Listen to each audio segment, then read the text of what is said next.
Spark today, and welcome to this segment of Coffee with the Candidates. This morning I'm here with Dana Stone, who is running for District Judge, District 38. Yes. Thank you for being with us. Thank you. To get us started, can you let our viewers know what is the role of a district judge? Okay, the district judge is basically the judge that handles misdemeanor court and traffic violations and small claims.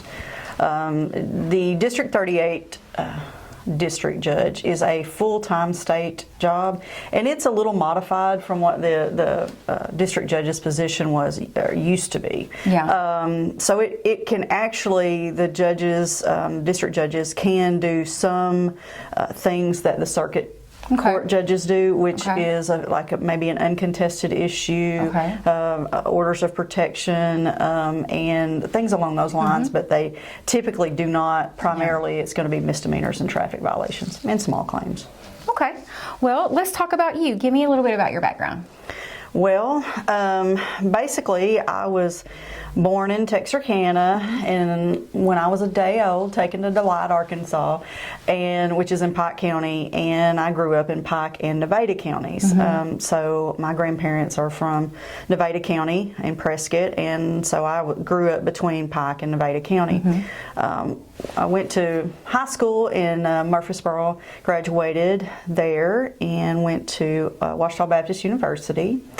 And I was pretty much raised by a single mother, and she had to work numerous jobs, and I actually helped her. We, growing up, I worked in a local motel, cleaning motel rooms, and that's how I made extra money, have gas and things to do. And so I grew up working in a motel room. My mom worked about 2 or 3 different jobs to support me, and so that was kind of my childhood, and I was lucky enough to go to Ouachita. And I graduated there, and then decided I wanted to kind of see if I could go to the military. I know that sounds, it was kind of my friend at the time, my best friend, she had gotten in the military, and I was like, well, I wonder if I can do that, and it kind of became a challenge. And so I entered into the Army National Guard and went through basic training in Fort Jackson, South Carolina, and then went to AIT at Fort Gordon, Georgia. And I was in the Arkansas Army National Guard during that time. I served a term or one session in the Guard for about 6 years. Okay. And so that was kind of that part of it, and then moved on and went to law school. I think that kind of, I don't know, I had a psychology degree from Ouachita, and it's kind of like you had to sit there and go, now, what am I going to do with this psychology degree? And at that time, I said, I think I'm going to go to law school. That was kind of initially what I wanted to do. Started with some political science classes and realized they weren't exactly interesting. And so I went into psychology, and then changed back to the original plan, which was law school at the end of that. So ended up going to University of Arkansas, Little Rock for law school. Okay. And from there went to, when I graduated, I got a job with McKenzie, Vassar & Barber, which is located in Prescott, and worked there for about 3 years. And became a deputy prosecutor during that time in 2005, and went out on my own after that, doing private practice and doing civil cases. Still was the deputy prosecutor.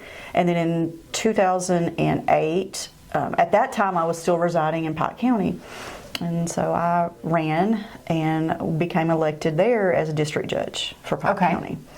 And so I served as district judge for 1 term in Pike County. And then in 2012, I went to the other side, the dark side, as they say, which is the public defender side. Yeah. And which is, a state position and helping people that are unable to afford an attorney. And so I did that here in Hempstead and Nevada counties up until 2019. And now I am back full-time at the prosecutor's office here in Hempstead County. Well, which experiences do you think have prepared you best for public office should you be elected? Oh, I would say a lot. Yeah. I have, obviously the service that I did in the military is a public service, and for the country, and then I have been a district judge, so I do know, I know firsthand what that entails, and I have, this year actually 20 years of practicing, and during that time I have worked as a prosecutor and a public defender and helping the public, and again with private practice you help people in situations. Nobody ever comes to a lawyer with anything positive, I can tell you that. So you try to make it as painless as it can be. So I've had lots of dealings with the public in different aspects, and I think that makes me pretty well-rounded from that standpoint. Well, who or what inspired you to enter this election? This election, I may get a little bit weepy on this. To me, and I think most lawyers may agree, kind of the culmination of your practice. And like I said, I've been practicing 20 years this year. One of the culminations of that practice is kind of to run for judge. Yeah. Now, a lot love to, and they enjoy practicing, and they may practice privately forever. But a lot of people, the culmination is to run for judge, either district or circuit judge. And I kind of see that as kind of the culmination. And from that standpoint, my mother is the big reason that I'm doing this. She saw, she went through everything she could to put me through school. Yeah. She was that mother that when I came home, she made sure I did my homework. She, if I had a B on anything, she was like, you can do better. I know you can do better. And she has sacrificed a lot. And she has stage 4 cancer right now. And I'm sorry to hear that. So it's kind of like I want her to see that. Yeah. That it's paid off, Mom. The end goal. Yeah. Gotcha. So that's what. I understand. Thank you for sharing that. Well, should you be elected, are there any particular issues you're most concerned about related to this office? Well, that's kind of an odd question for this office. It is a little bit, but there maybe we could word it in, is there something you want to tackle? Well, I think I can answer that maybe in a little bit. But I'll tell you what I think I can say is from the standpoint of what a judge does, which, a district judge looks at the law and they apply that to the situation before them and the evidence presented before them. So the one thing I can tell you from that standpoint is I want, everybody to understand that you come before me, you have a fair judge, an impartial judge, and somebody that will treat you with respect, regardless of your situation or who you are, that you have a fair shake when you come into my courtroom. And so, I, as a judge, we don't create the laws, we enforce them and apply them to the situations. And so that is the one thing I can do, is honestly, fairly, apply law to everybody that comes in there. So, well, the next question is kind of similar to that, as far as it's a little different for judges when we ask, how do you plan to involve citizens in your decision making? So I guess we could say, how do you plan to make decisions for your citizens? Maybe that's a better way to say it. It is, and again, that's an odd, they don't. Yeah. every judge candidate told me that's a little different for us, which I get. But to get them involved would be, to treat them fairly, to answer their questions. One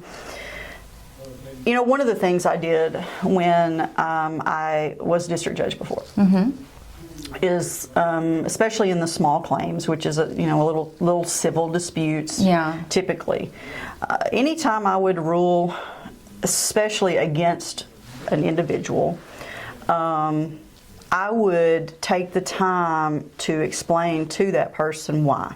Okay. Okay, so they don't leave there with me just saying, I find in the favor of the plaintiff or the defendant, and then they just walk out not knowing why that happened. Yeah. So I would tell them, and I would go through the process of trying to explain, well, this is why this happened, and give them the knowledge that maybe it won't happen again. Does that make sense? So if people come to my court, I want to be able to educate them from that standpoint. And I know nobody wants to come to court. I get that a lot. They're like, well, we hope we never see you. But if they do, again, they're treated fairly, respected. And if they have questions, they can ask me. I don't have a problem answering them. And so they can understand what just happened. Okay. Because most people don't. Yeah. A lot don't. But.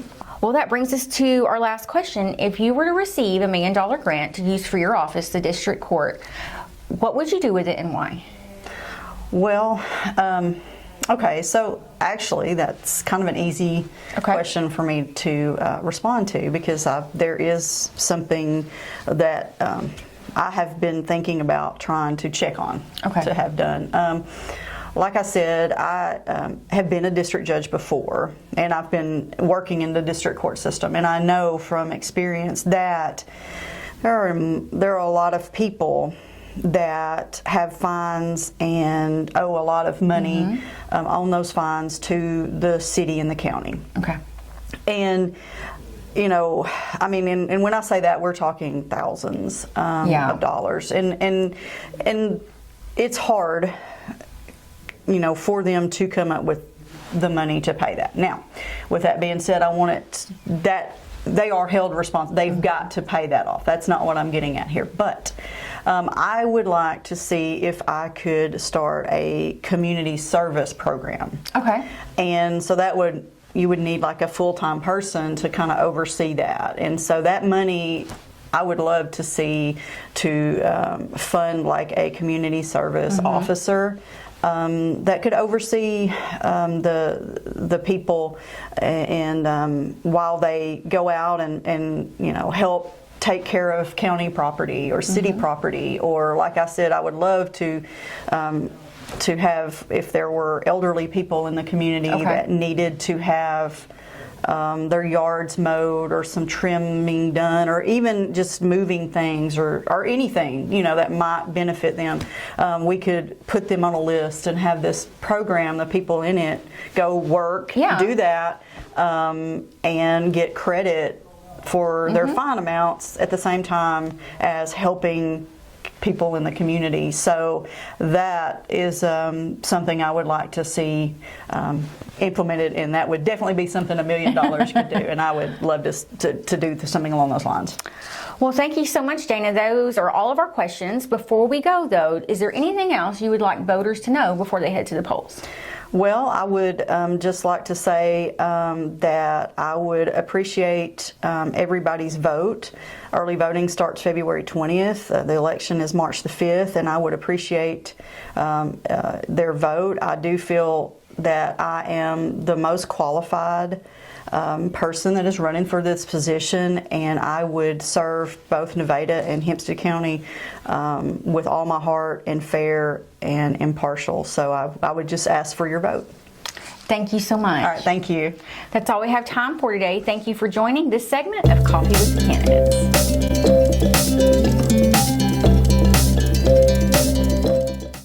Hi, I'm April Swark today, and welcome to Coffee with the Candidates. This morning I have with me Miss Angi Taylor, who is running for State District Judge.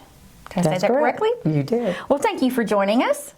Thank you for having me. To get us started, can you let people know what is the role of this office? Well, the State District Judge serves a 4-year term presiding over cases that involve traffic, citations, fish and game, misdemeanors, small claims up to $5,000, and civil matters up to $25,000 in controversy. Tell me a little bit about you. Tell me a little bit about your background. My background, I am an attorney, a local attorney, but prior to that, I worked in quality management Okay. and continuous process improvement. I have a bachelor's of science in biology, minor in chemistry, math, aerospace defense.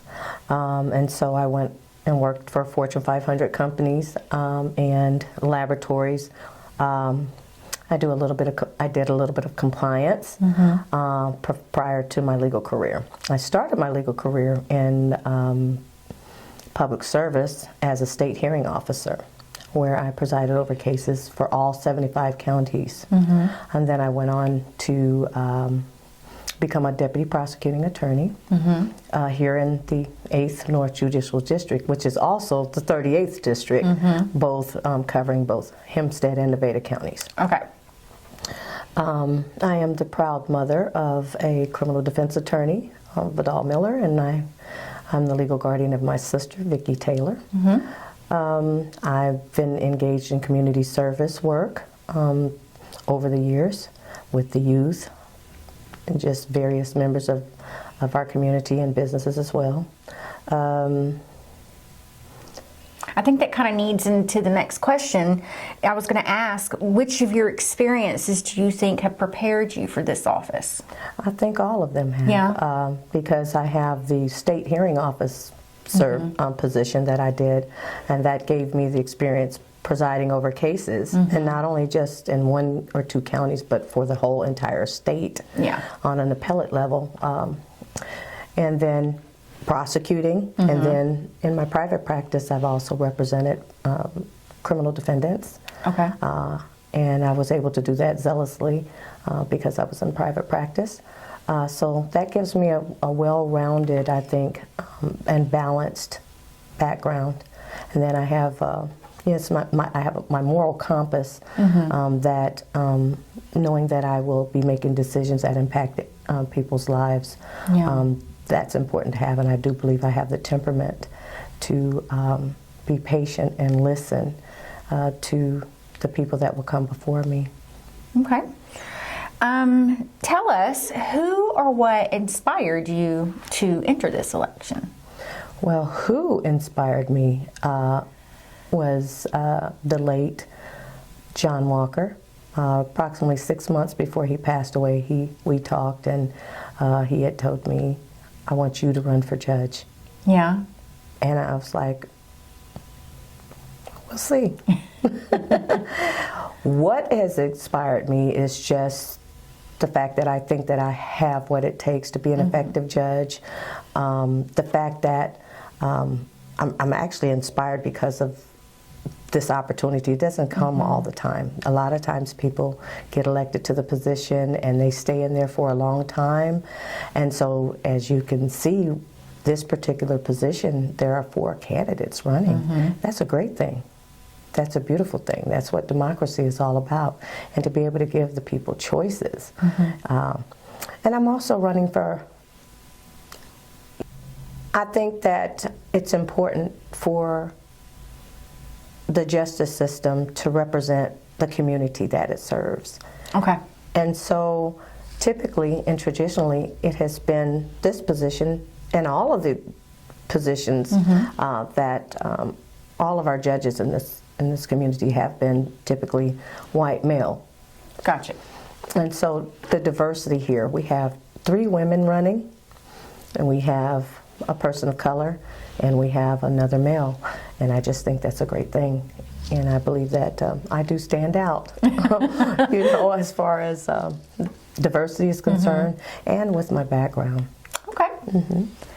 Are there any particular concerns related to this position, this office, that you're worried about?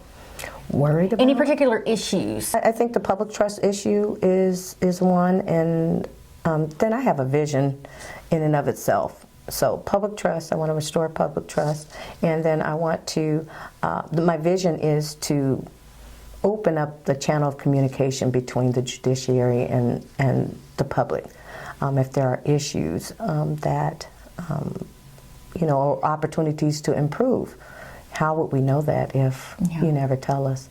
Well, or we don't have a way to discuss. That's exactly what the next question is. Okay. How do you plan on involving citizens in your decision making? Well, involving people in the decision making or involving them in improving? Either, both. Okay. Decision making is basically it's up to them. Well, I'll just say this. Part of that other answer was going to be that I wanted to include technology. Okay. For an example, we could use a website that has videos on how to navigate yourself in the courtroom, because small claims, for example, and misdemeanors, majority of district court is designed for the people to represent themselves. So in order to do so effectively and efficiently is to provide tools so that they can educate themselves before they come to court and know how they should conduct themselves. That makes things more efficient and makes things more effective. That's just one of the things that I wanted to do.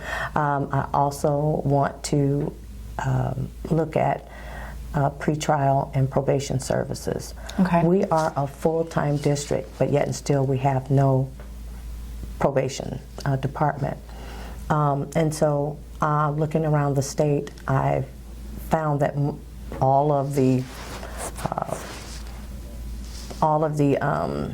full-time districts, they have a probation department, and that's not a probation department like felony court where they're coming to your house and they're drug testing you or all this other stuff. It's more probation light where they're calling to make sure that you're making your payments, making sure that you know about community service, and they're managing those things. And if there are other services that they find that you need, then we can definitely make sure you're on top of that. So it's just a light monitoring program. And I think that would benefit us well if we had that.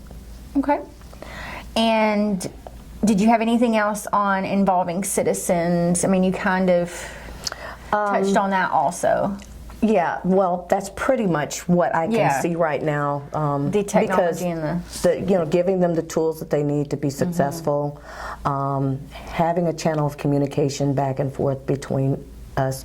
Some places I don't think that a town hall meeting or something like that is necessary, but I do want to know what we can do to improve. For example, I was in court, and this was circuit court, and there were witnesses there that had been subpoenaed, and some of them were from the school system, counselors, principals, and so forth and so on. But they were subpoenaed at the early part of the day, 9 o'clock, everybody be there. Well, their case didn't get called up until like 1 or something like that. So, I'm sure that the judge knew that these people were here, and that their case wasn't going to be called until later on in the day. They would, call them a little later.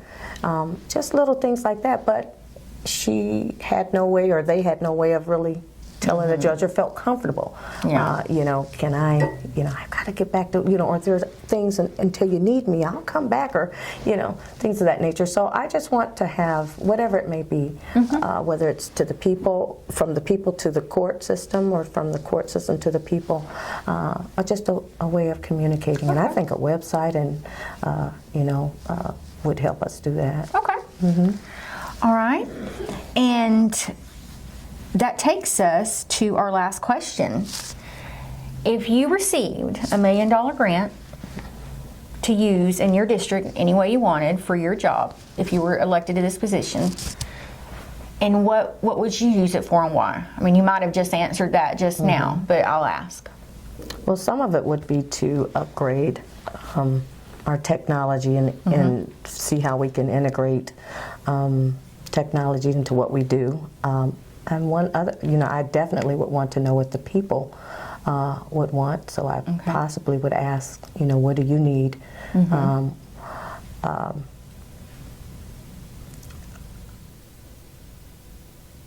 don't know. $1 million is a lot of money, so I definitely would.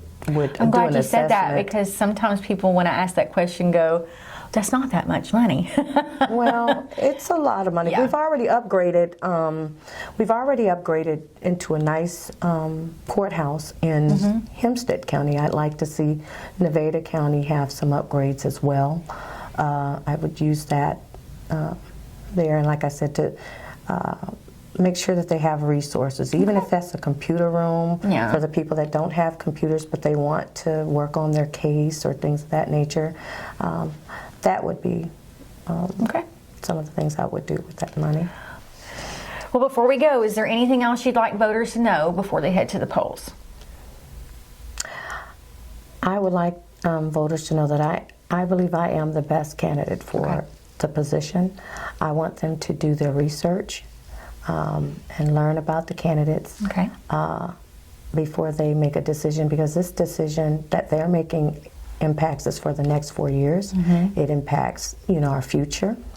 And I want them to know that I am guided by a higher power. I'm Okay. not in that position for myself. I believe it's not just a profession, but it's a passion for Okay. me. And I'm inspired by a scripture that says, "Do no injustice in court. Do not be partial to the poor or to the great, but in righteousness judge your neighbor." Okay. Thank you very much for that. Thank you. And this is April from Spark Today, and we're leaving you with Coffee with the Candidates.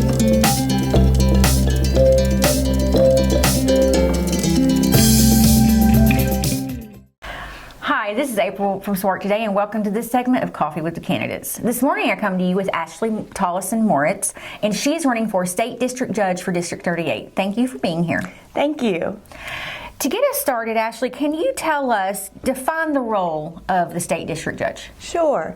The district court handles traffic tickets, misdemeanor offenses, property disputes that are under a certain amount, and also is where we have small claims court, Okay. which is a more casual setting without attorneys and Okay. formal rules and things like that to settle disputes. So if you've ever gotten a traffic ticket, then you've been to district court.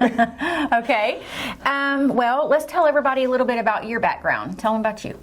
Well, my husband, Billy Moritz, and I both attended Hope High School, and I graduated there. We have two boys that are 10 and 13. Will and Matthew, they attend Garrett Memorial, and I have two older kids, Molly Middleton and Cameron Middleton. They both graduated from Spring Hill, and Cameron graduated from the University of Arkansas after that, and Molly graduated from the University of Oklahoma. And I have one grandson, Ashton Leonard. Okay.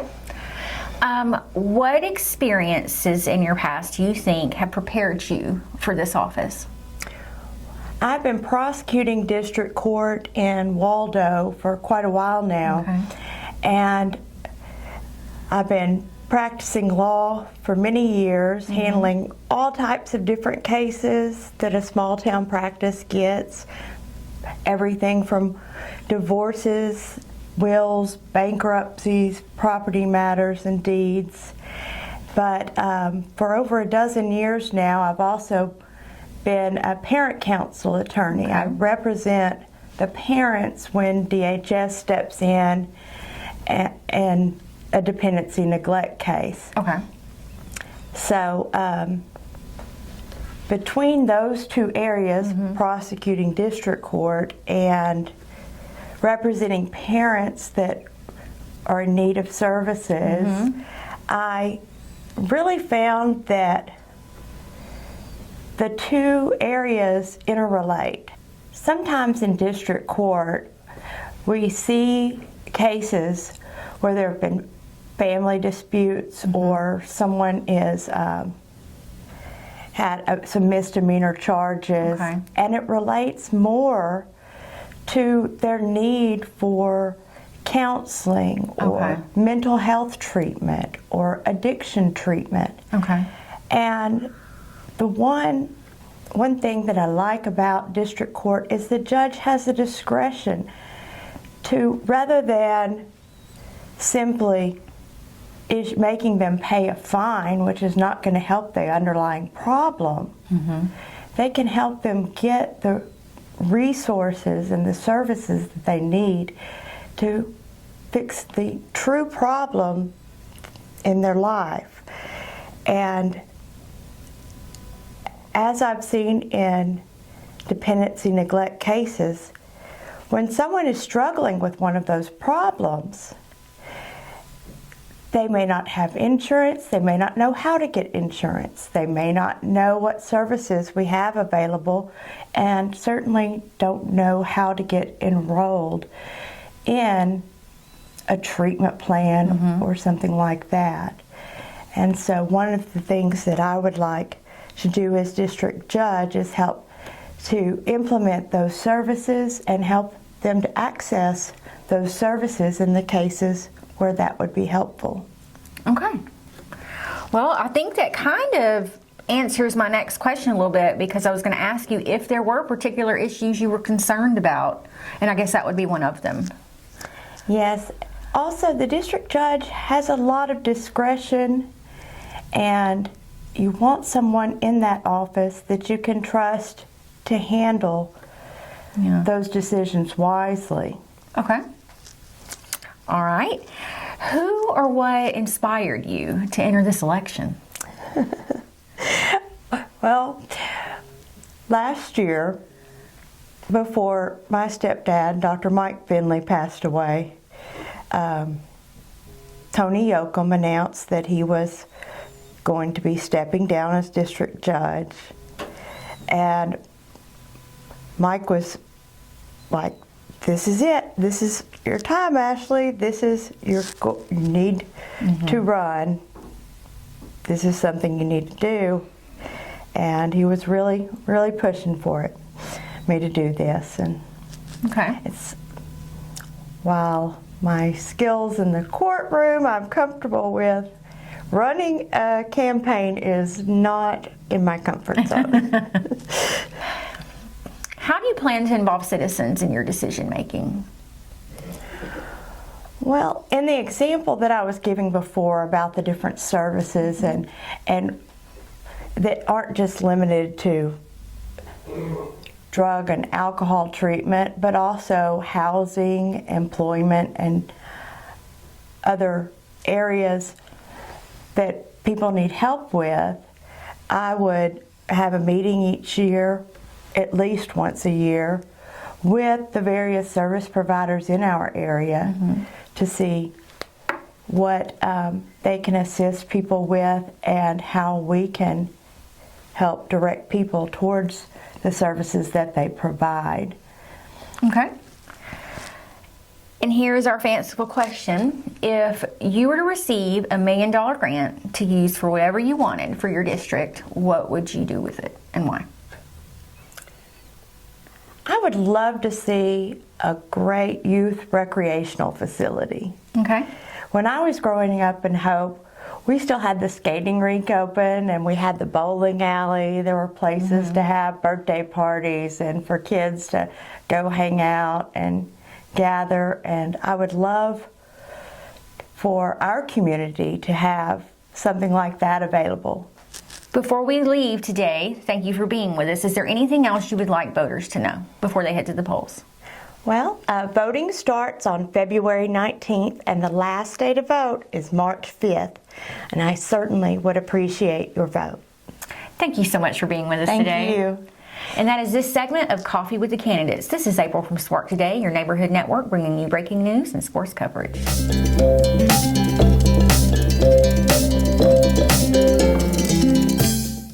This is April and welcome to Coffee with the Candidates. This morning I have with me Bruce Montgomery, candidate for District Judge in Hempstead and Nevada counties, correct? Right. District 38 makes up Hempstead and Nevada counties. All right, well thank you so much for being with us. Yep.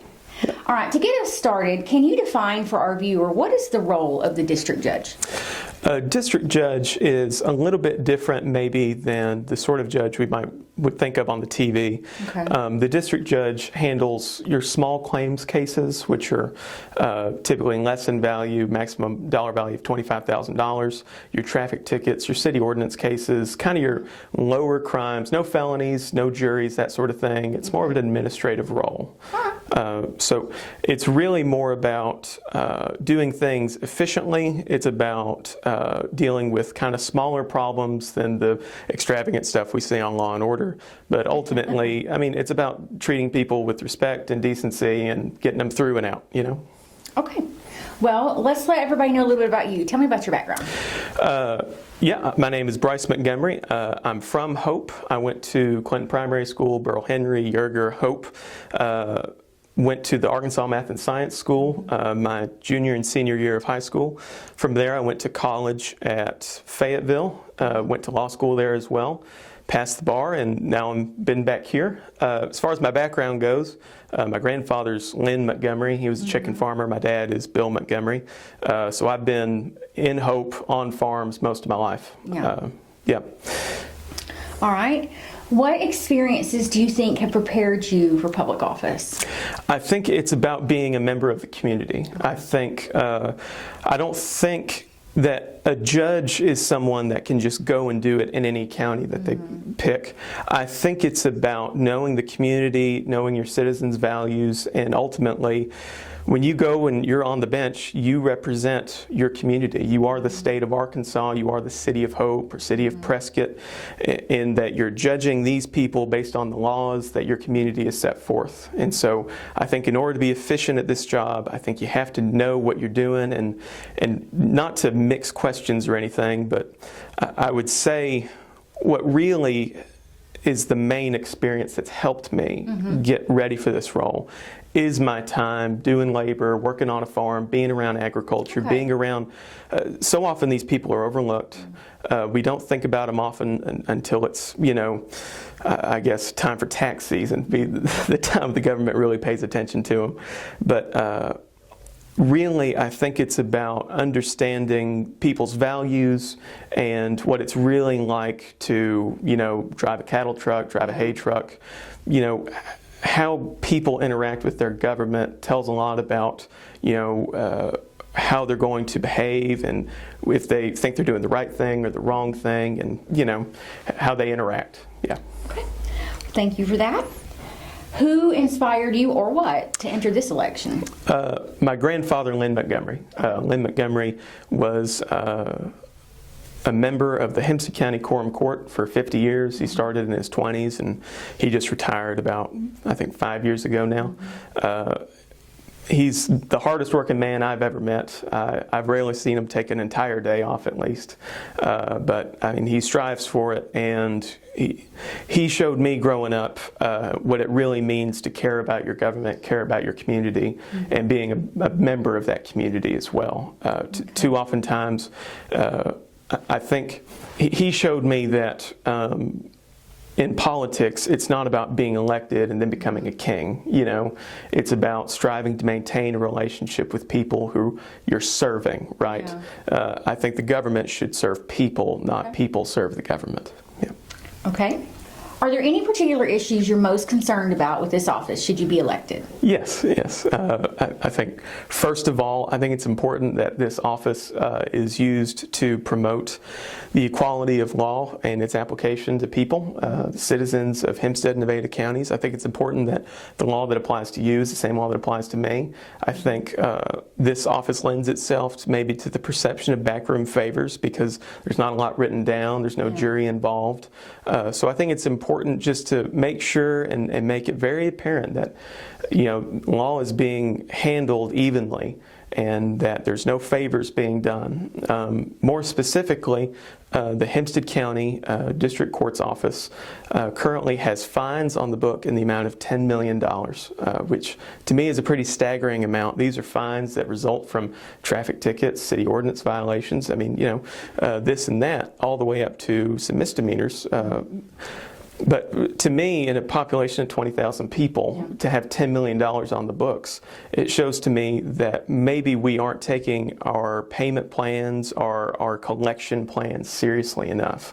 I know that this district isn't what I'd call particularly wealthy as far as, you know, our governments go, and it seems like every year there's a new tax or something that we're having to raise money for, but it seems to me like we have money that's just waiting there to be collected. Now, not all that $10 million is going to be good debt that you can collect on, but to me, if you go into the district court, what you'll see is someone who's up there for non-payment of fines, and what they'll do is they'll add on another $5 a month to their bill and send them on their way until they're there in 2 months' time, you know? So I think it's time that we introduce a little bit more accountability into making sure that, mind you, these are criminals. These are people, I mean, I use criminals in the loosest sense of the word. I don't think you're necessarily a criminal for having a traffic ticket. Exactly. But, yeah, but these are people who rightfully owe the government. Yeah. And it's important that, you know, before they take a dollar from me or you, I think we should go get it from the people who already owe it. So that's something that I'd like to see taken a little bit more seriously in this position. All right, thank you. How do you plan to involve citizens in your decision-making process?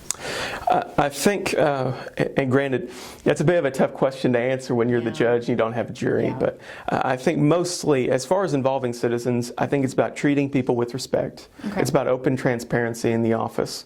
I think what's most important is that when people come into contact with this office, which typically means either you were in trouble, you got a speeding ticket, or someone has wronged you in a small or major sense, that you're treated with respect and decency, and that a lot of people don't have time to wait around in traffic court all day. A lot of people have jobs. That's maybe half the reason they were speeding in the first place.